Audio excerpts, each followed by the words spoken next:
गेल्या काही दिवसांपासून ठाणे शहरात पाण्याची मोठी समस्या निर्माण झाली आहे। पाणी वितरण करणारी यंत्रणा सदोष असल्याने पाण्याचा पुरवठाच होत नाही। त्यामुळे आपल्या घरातही पाणी आले नाही असा आरोप करत राष्ट्रवादी काँग्रेस शरदचंद्र पवार पक्षाचे नगरसेवक अभिजित पवार यांनी थेट ठाणे महानगरपालिका मुख्यालयाच्या आवारातच आंघोळ केली आहे। ठाणे महानगरपालिका हद्दीतील पाण्याची मोठी टंचाई निर्माण झालेली आहे।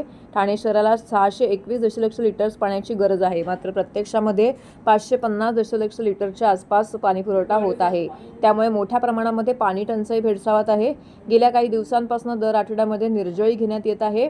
गेल्या 2 दिवसांपासून कळव्यात प्रचंड पाणी टंचाई भेडसावत आहे। बुधवारी अनेक सोसायट्यांमध्ये पाणी आलेलं नसल्याने नागरिक संतप्त झालेले आहेत। या संतप्त नागरिकांच्या भावनांना अभिजित पवार यांनी अनोखं आंदोलन करून वाट मोकळी करून दिली आहे।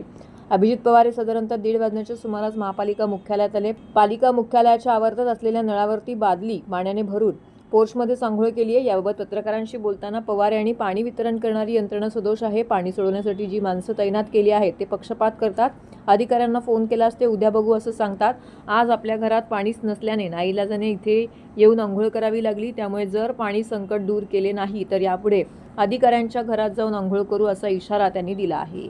नाहीये ठाण्यात पारसिक नगर माझ्या प्रभागामध्ये पाणीच नाहीये, पर्याय नव्हता।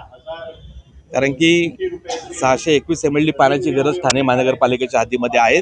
23 लाख लोकसंख्या आहे आणि त्याच्यामध्ये 580 585 कधी कधी 590 MLD पाणी ठाणे महानगरपालिकेच्या हद्दीत आहे। सो बाकीचं पाणी जातंय कुठे?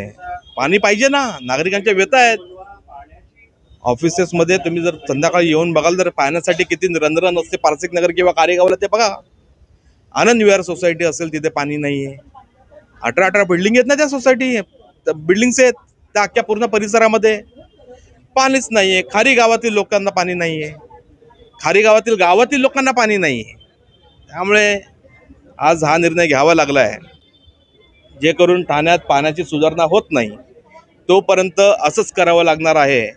पुढे आयुक्तांच्या केबिनच्या बाहेर पण आम्हाला आंघोळ करावी लागेल, कारण की पाण्याचा प्रश्न खूप मोठा आहे ठाणे महानगरपालिकेचा। त्यांना आता काय सत्ता आहे, सर्व त्यांचे इव्हेंट्स होतात, सर्व होतात, त्यांना काय फरक पडत नाही या गोष्टींचा। त्यांना काय ते मजेशीर आहेत।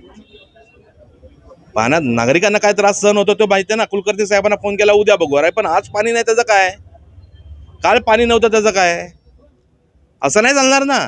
म्हणजे आज ज्या पद्धतीने या पाण्यासाठी वणवण करावी लागते, म्हणजे ठाणे महानगरपालिका एवढी मोठी महानगरपालिका, एवढी मोठी हद्द, त्याच्यामध्ये भिकायला काय मागतात, कोणी पाणी देतं का पाणी, कोणी पाणी देतं का पाणी, ही दुरावस्था आहे ठाणे महानगरपालिकेची।